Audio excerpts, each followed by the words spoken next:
na ene the 39 days yeah ntokwa na ehyasie ewo Iran ene US ene Israel ewo Middle East no. This is the 39 days ntokwa na ekoso ewo ho.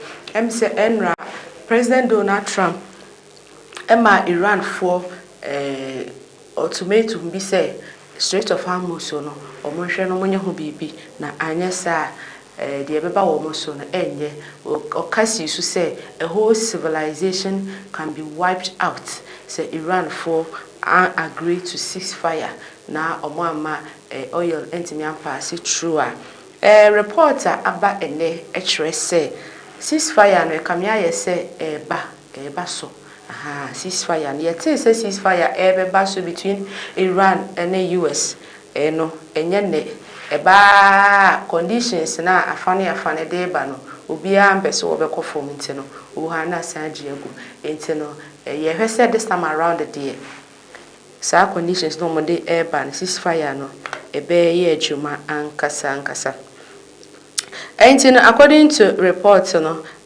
Iran for agree to ceasefire between omone US and Tokwana ekoso ewo ehono na sa ceasefire and a 2 week ceasefire was 2 weeks, just 2 weeks ceasefire na nka ebekoso ewo ho na within these 2 weeks no obia nto akwade enko afane afa bia asomdwe ebekoso ewo ho na Iran for the demand bi nso so aba omo di demand bia ba eno no US for say omo di sa demands ni tum na ebe ma ceasefire no etimi aye adwuma ewo ho na enen so no ye be kasa kakra se mi kankan no AI robot ne ne manema bia ekoso this time around ye wiase a ye hu ne se ye normal thing bia ekoso ye hu kura na se ye ni je ho edensem bebre na ebe so ewo wiase enti eno so ho ensem ewo ho na ye behwe se dem ni kan ekaye no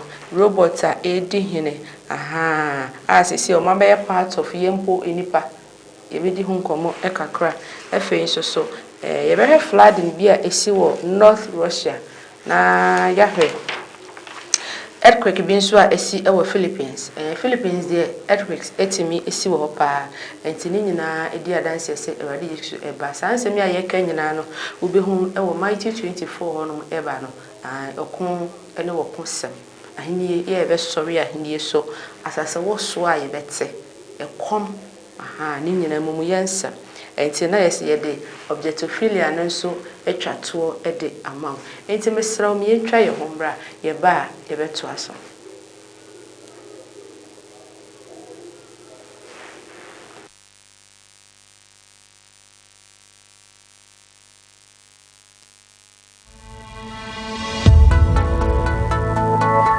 Holiness TV. It's all about heaven.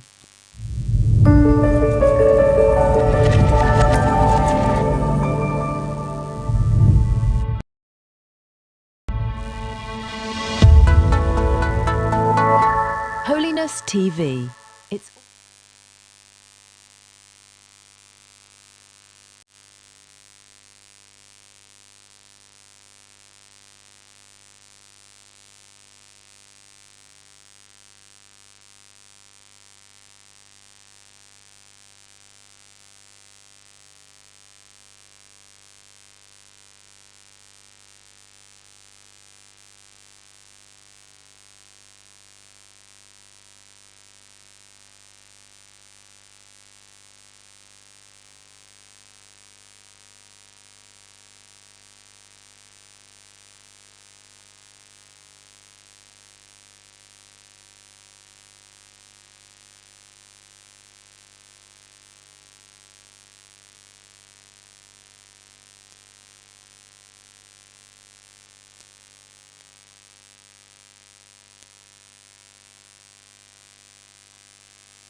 Awurade Nyankopɔn hyira pa sɛ wani go so a wɔde update news na ene no yɛbɛhyɛ ase ɛwɔ objectophilia news no objectophilia news no nsɛm nso a sometimes wodwene ho ana na wonte ase ba nte ase ne yɛ baako pɛ ne nyinaa ne sɛ Awurade Yesu Kristo bentia because saa nsɛm wei no intense se nipa wobetena se no wakasa wodi onyanko nipa wompe no na emom wope object intense enti ene meyenko objectophilia news nim no eno ena ababaawa bi a ono nso according to ono no waware a rag doll chese doll me fan say toy ya eno no mo de ntomago na aye o de ntomago na I say o say pillow anase sumi a ye de dey ya yetimi boaboa ntomago bia no a na ye de ahye pillow case ni ya siele ano anase ye pama no yetimi de yeti to so say sumi eno na ababa we ya fefefe ye hu ni TV sui wo say waware a rag doll na sa rag doll ya wawale ne so kura no se enhwehwemu kire se one no awo o se one na awo 3 children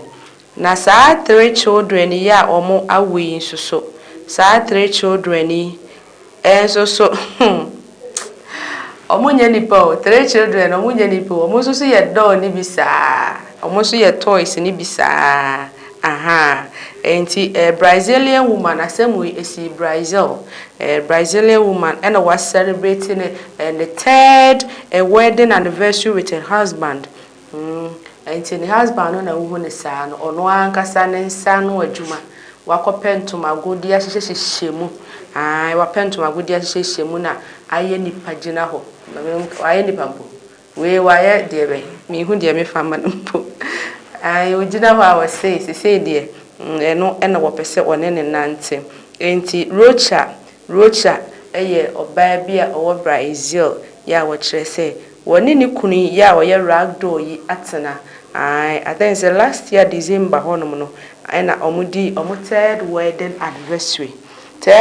anniversary ni extra sa obaba we rocha yi extra awawe ekoso no emma miensa na apiemu ewo ho na emma no so wohwe from my right side na the odampa ne so no eye ne bapanyini ya one doll yi so awo no so eye eho ensem a ekoso ewo ho enti eno so ye Brazil ensem ni bia no Brazil fo na wo mutumi eye mumuye ensem efa obi ye ne se Yesu fo obi ye ne se Satan na just a very story na no so ehu na mumuye ensem pa enti Ray Richa 39-year-old woman ya owo Brazil and was say ono de nipa de ontimi nipa ntena ono no de hu object a na na je ho na opese woni object na etena enti no tamago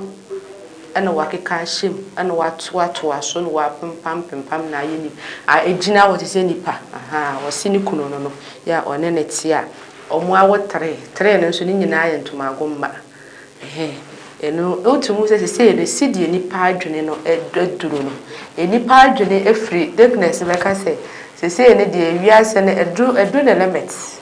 There is no turning back. What I say ne bibia nipa adwene free nipa I don't know how to put it or for me who are missing kano we pa etresen onipa onyame abo se ne suban ene ne seso Awurade Nyankopon eboye o se for I was wonderfully and beautifully made na we decide say obeware do aye de entimago aye anti eno so ehon ensem eno no objectophilia news eno nso ena ye de ebrewo ewo Brazil sasem we esi ewo Brazil anti yento aso na yeto aso de amesro ma memfa we embra metwemu fast say right and pure next ministry Awurade Nyankopon adom yenya 10 good years 10 good years so enough from enye easy. Erade Nyankopon edi na asore ho afofie. Enti erade nam na ko apasa college so ede asafo yi ebaaye no 10 years nie.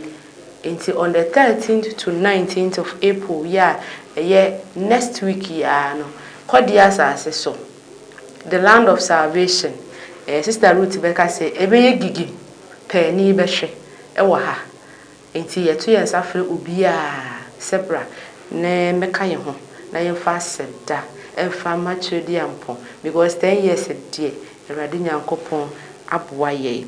Enti next week from Monday to Sunday Jumedie no ekoso gidigidi pa ewo the land of salvation Bright and Pure Wellness Ministry me pa cho me to me sa efro pa se bra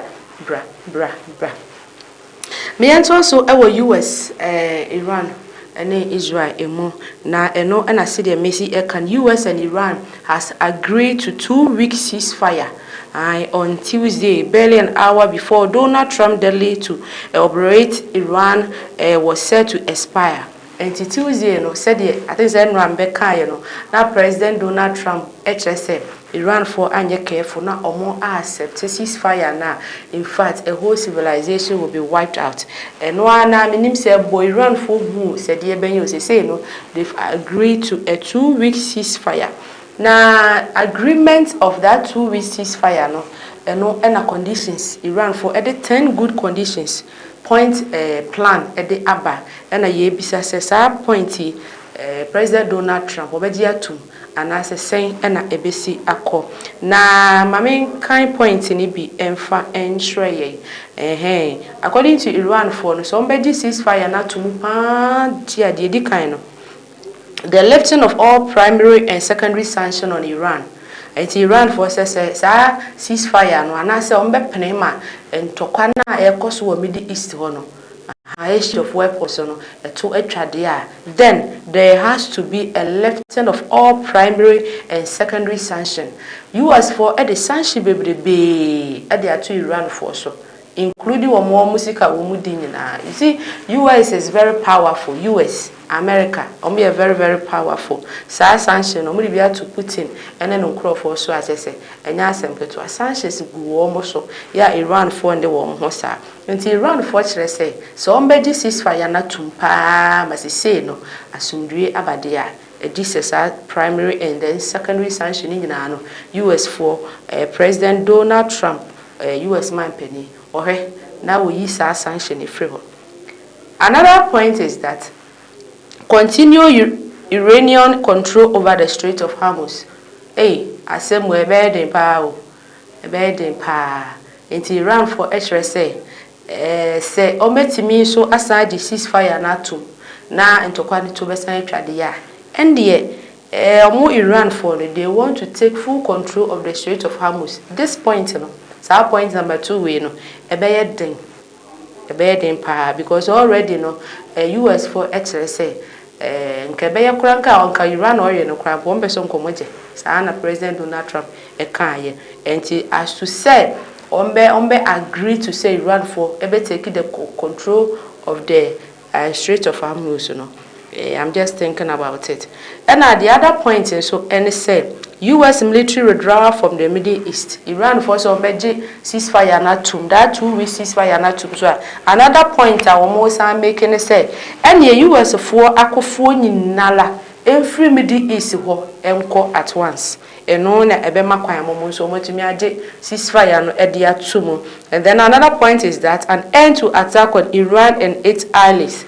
And US for sido museto to akode de ko Iran so no museto ko omo plugs is ne Hezbollah ne Yemen hutene wan no o saa de ni nyina no etuo betwa eno so beboa emoma de saa 2-week ceasefire no e de atu ana FN so no an end to attack. Okay, the release of frozen Iranian assets. As I said earlier on, US is very powerful. US is very powerful party according to reports, there has been an Iranian asset be a US for a frozen warm. It means is that because it be a frozen now. Also, all the idea chef fridge na say a frozen just say a blogger.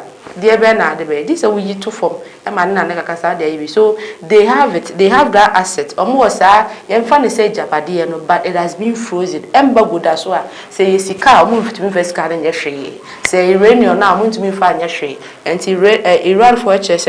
So all those assets are a year or more dear than US for a frozen or more dear self fridge man I blog. G say or more a release are frozen assets. And also Baboa, and much miaje ceasefire no edi atum. And at the military to any same a UN Security and Council resolution making any deal binding. And also and some ho. And you know, the Iranian Foreign Minister Abbas Arachi said safe passage through the strait could be allowed under Iranian military management. It wasn't immediately clear whether that meant Iran will completely lose its hold on the waterway.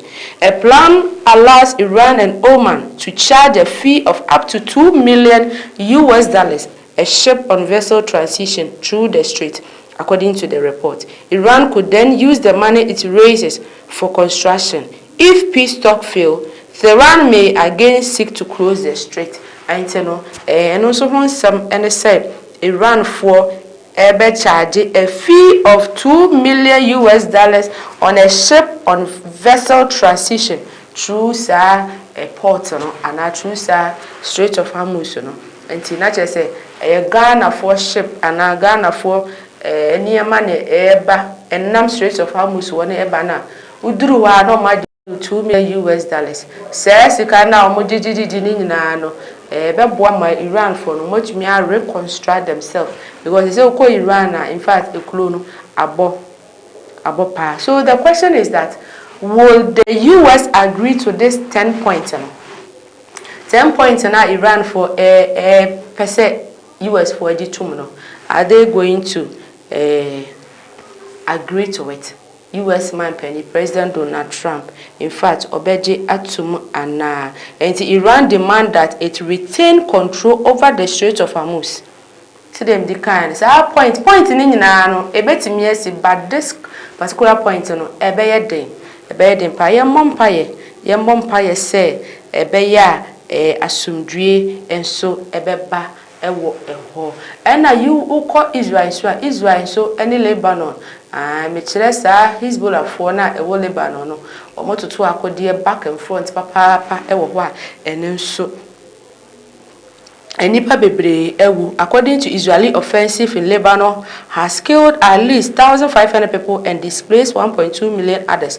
Lebanon was pulled into a war when Hezbollah fired rockets at Israel in solidarity of Iran.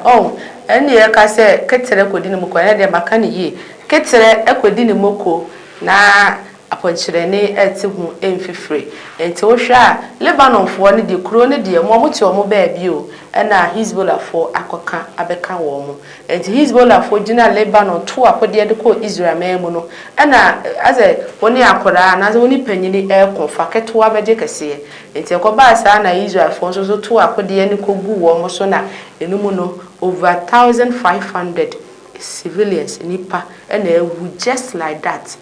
Meaning, they say Hezbollah for say they are fighting in solidarity with Iran.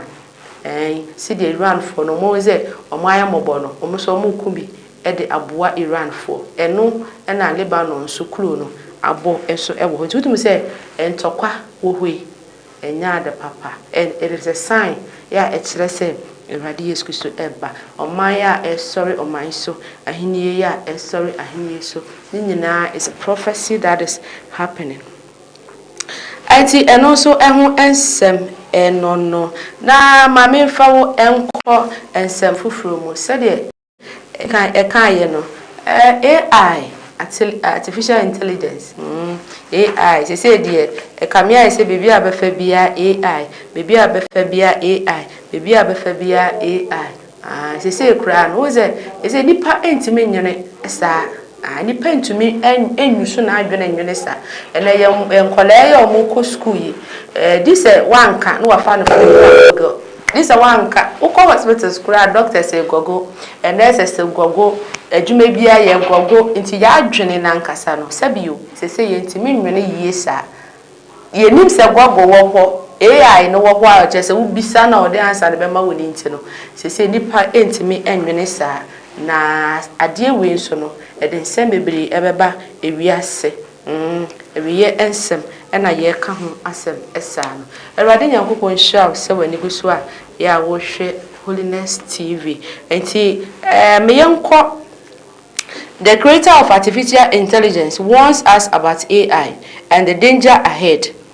Enti Godfrey Hayton yeah, or yeah, the creator, one of the pioneers, and I said, or yeah, one of the creator of AI, no, or no so in some about. But yentie lady way asem no, yentie lady way asem no, na yen shedye wo eka.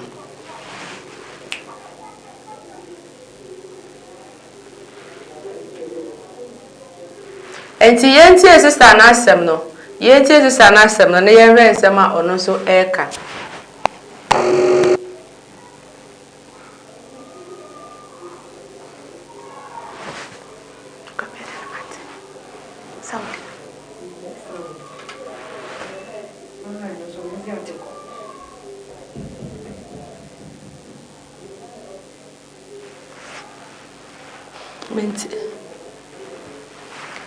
Okay, inti yentu aso ewo ho. Asama mami eka nyina ene se baby a ono kira ade no ye madam. Baby a wo kira ade no, o kira se omo ho ha no mo di robot bia ba se de mu teacher foforo mo nya no. Hey, asem ko so obi ase o. Ensem ekoso ewo wi ase nti saa na wo pese wo kire se obi sa se in other countries no omo so omo anya saa we na omo so anya robot omo so kire ade ana se na sitie because baby a wo se no omo di robot bia ba se omo ni teacher omo hu no. This is the current word wi ase se ya duro no eno no nti se na be kakra no de obaniko school robot ne be kire no obe fa kra se wo. Robots are increasingly used in schools. Countries like South Africa. In 2025, we introduced Iris. Iris our AI humanoid robot. Enti oko South Africa see apia almost so over the original way I was straight dress, meaning skirt and top so robot I was skirt and top. Meaning so also a teacher, they say no mo school ma omo kire enkwala no ade ewo ho ena afei so no okọ country bi ti say India, okọ country bi ti say China, South Korea, Japan, Germany, all these countries so no say no uhu robot a omo no gina classroom a wo mo kire enkwala ade ebi a wadwe be say Ghana de be den na ebeduru say Awurade Yesu Kristo nyamma ya na yeti wiase a you could see say ewiase ebe dane. And all these things in the yebehu no ye memo. Na dia na ye kasa ekire ye. Robot obi na ase da ede bibi ahye ne mu. As a wode chip ahye wo phone no, you have been programmed. Enti robot ya program no, se won kira di o. So what you say? Enti ye de nipa no pese wo kira nkola no, ene wo di gu robot ni mu. Eno no wapu ama nkola no enti se nipa ne programming robot ne se onkyere nkola ne se turumu nya hwe lesbian nya hwe utumi kura bo maame wo papa utumi didi maame atem udidi papa atem a de ya programming robot ne se wonkyere no eno no wo kwokere enti ehu mawiase papa the rate at which this AI any robot eno ekoso ewo wiase no mawiase papa and this is also yehu sa nyema we ya yehu se wiase we ye no eba enti no Sir Godfrey Hayton ya oka one of the people omodi AI eba ye papa yi chese wo chira o si AI no can pose an existential risk to humanity. And also estimating a 10% to 20% chance it could wipe us out. Even if it is 1% impona a risk, And according to Godfrey Hayton, yeah, or yeah, one of the creators of artificial intelligence, and what should I say?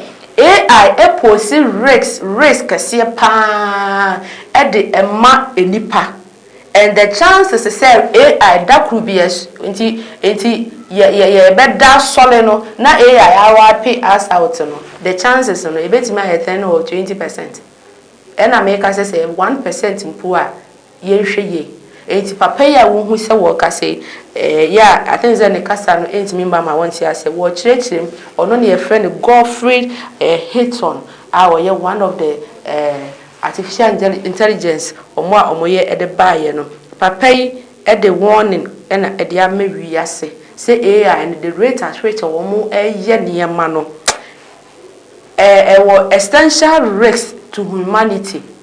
Our risk kɛseɛ paa ɛde ma humanity, ɛna medwene wo saa me tietie nsɛm we na medwene wo saa me see Awurade boa yɛn na yɛntumi make it to the rapture, because yɛntumi a make it to the rapture na me come tell say ɛbɛyɛ kakra no ho these robots are going to torture people.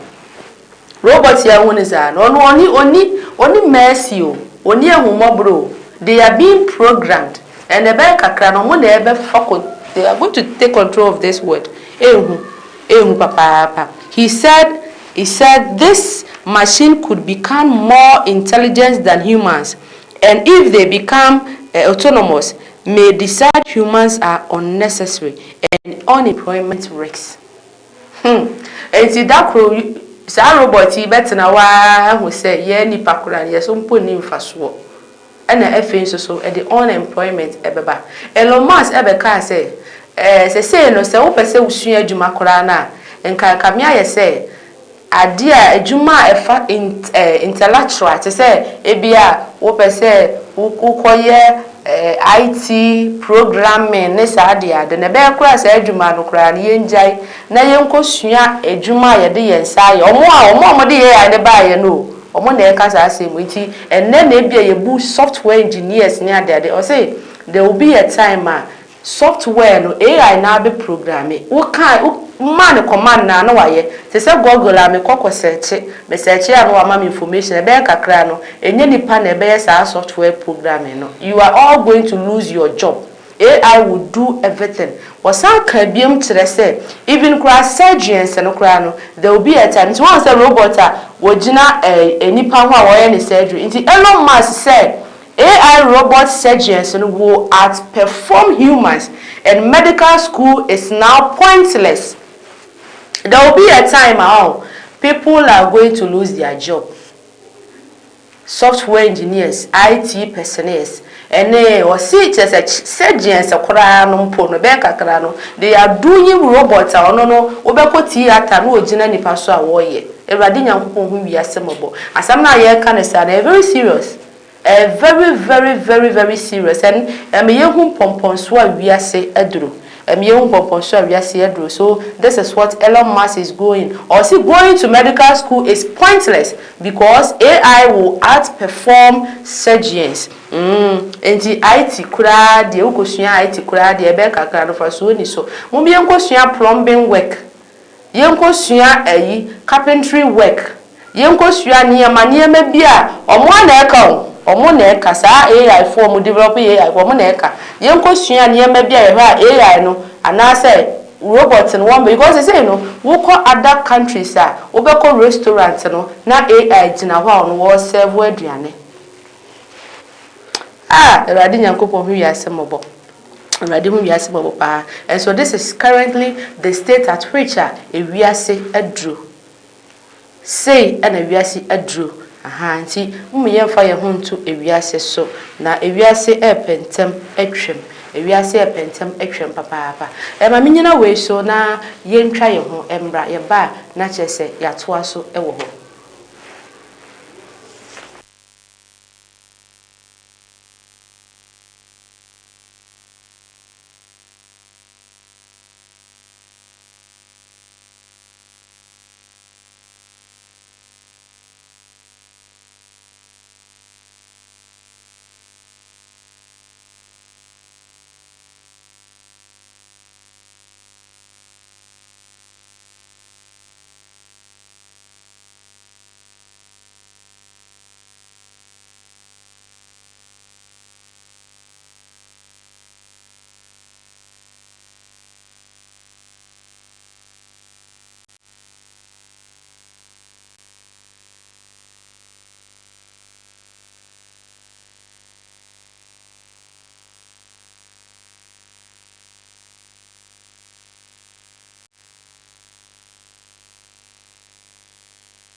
Me bo.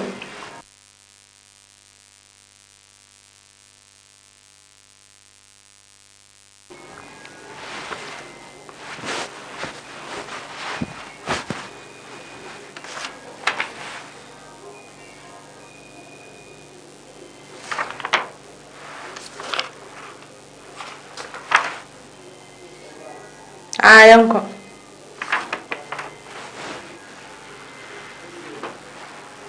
Awurade Nyankopɔn onhyira paa, Awurade Nyankopɔn onhyira sɛ w'ani gu so a wohwɛ update news. Enti no, yɛgyina robot hɔ a, na mame fa wo nkɔ Albania. Albania ɛhɔ ɛna first AI minister. Minister, member of parliament. Yeah, Albania for the almost say Omema AI and aye omu minister. And the reason why I womo kasa asem and say or say Albania they have AI robots as minister introducing in September 2025 to fight corruption in public procurement. Government aims to ensure efficiency, transparency and human bias. Enti woko Albania sisia pa ehonom no nso omanya robot minister. Enti maami ya wakasa ewo hwe mpache wonye nipa o.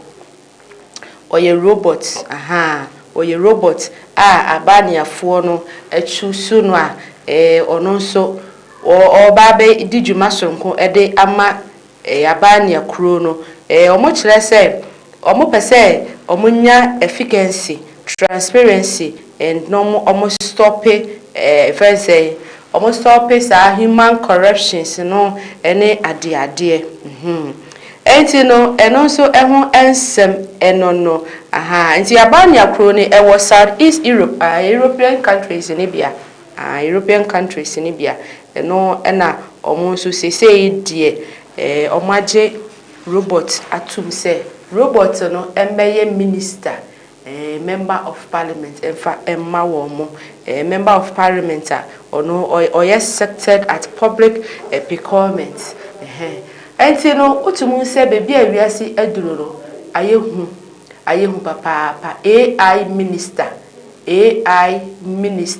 enti according to our prime minister no was say sebeya transparency any human bias biya embemu because robot ne de woni emotions no aka say minua nie mebre nie madam fo nie enti me ka ma madam fo we me ya edia ma minua we da bi robot ono ni emotions biya enti sa human bias ne sa ade ne nyina no omugidi say AI no ebeye sa procurement minister na public procurement minister na ebeboa ema sa bias ne transparency ni nyina no aye adwuma enti AI ya uhunu eno ewo TV sui o uhunu ase nipa o but wonye nipa daade nko a ena omode honam bi asesese no ho se oye nipa but onye nipa de se oneniama oye nyina chesa oye nipa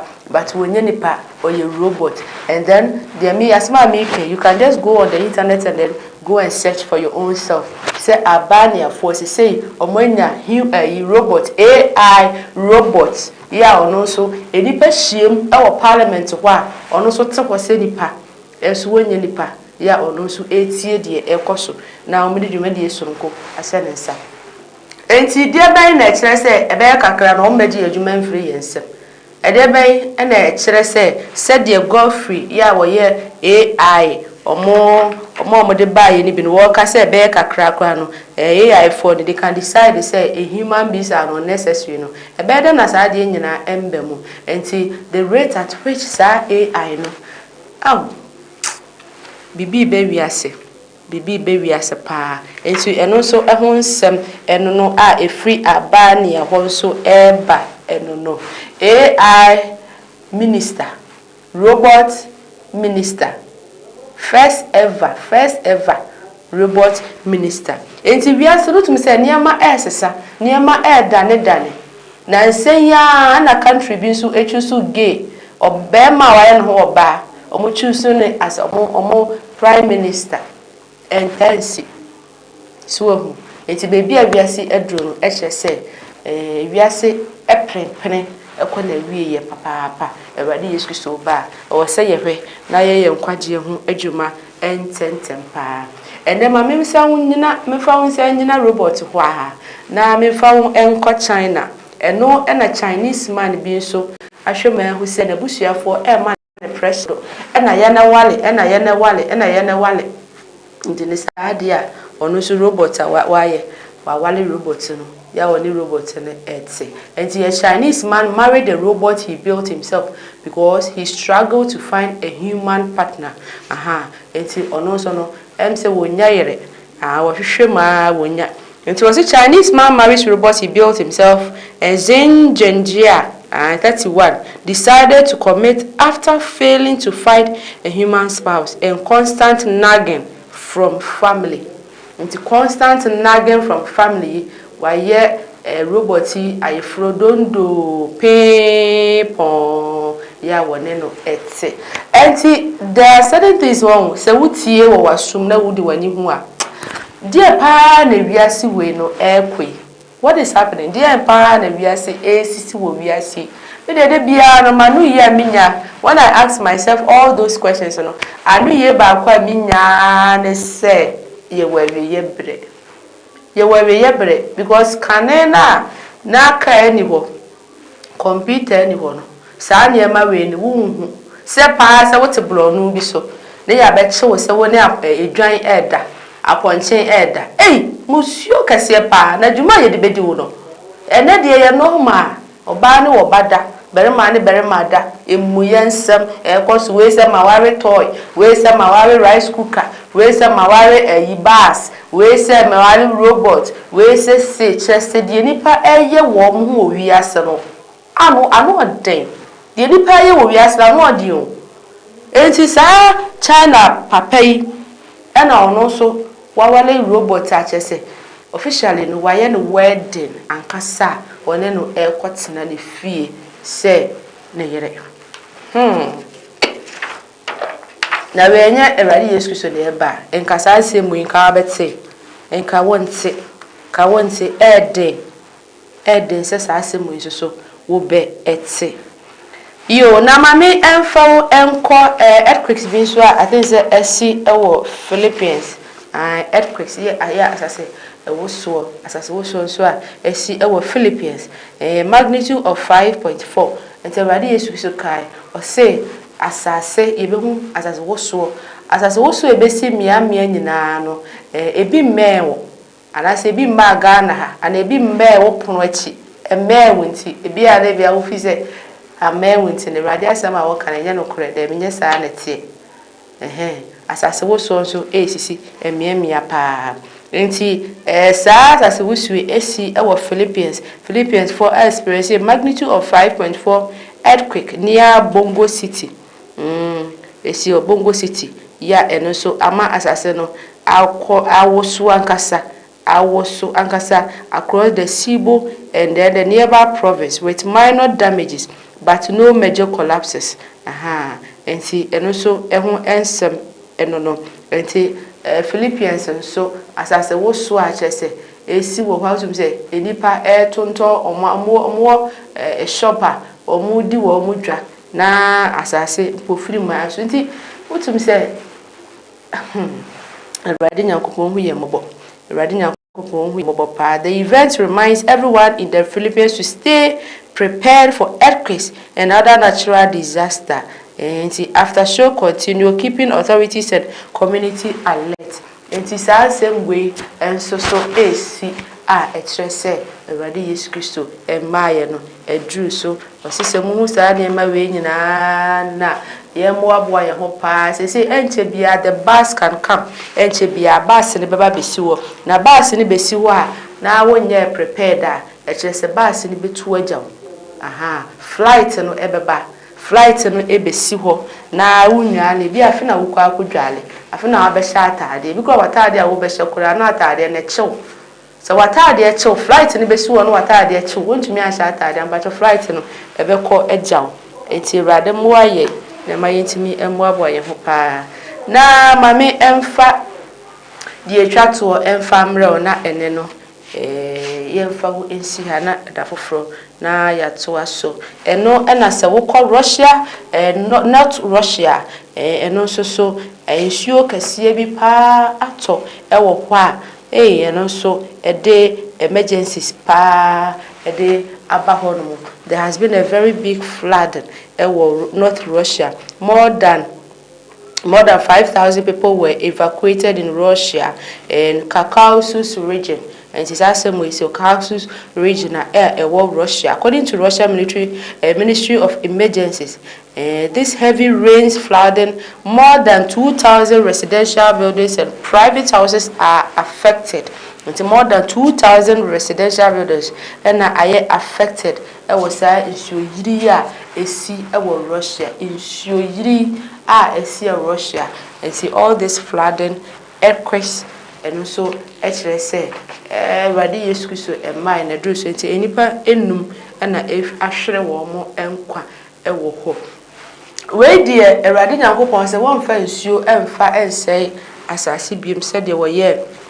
Eno wa ebreso no na momodi ja eja o eja ene besa asase so eja no de besa asase so enti de ekoso nyina e di adanse ese e wo se ye boaboa ye hu ye pa mamensa emma wonka ye bia fe na do TV na to Holiness TV so we update news na ye de ebro e wo dwumadie so end time news and some esisi wo enkrofo man so okun a esisie asase wo so a ekoso oman a esoro wo man so emumuye nsem chese de nipa ye ho this time ebi ye moa sem ya mbese ya aboa mbese ye se crocodile mbese ye se jata enipa bi ye danda wo mo ho a eno no e wo bible ma kire se Awurade Yesu Kristo man na dru no na update news ya na ye de bi ebrew e wo dwumadie eso.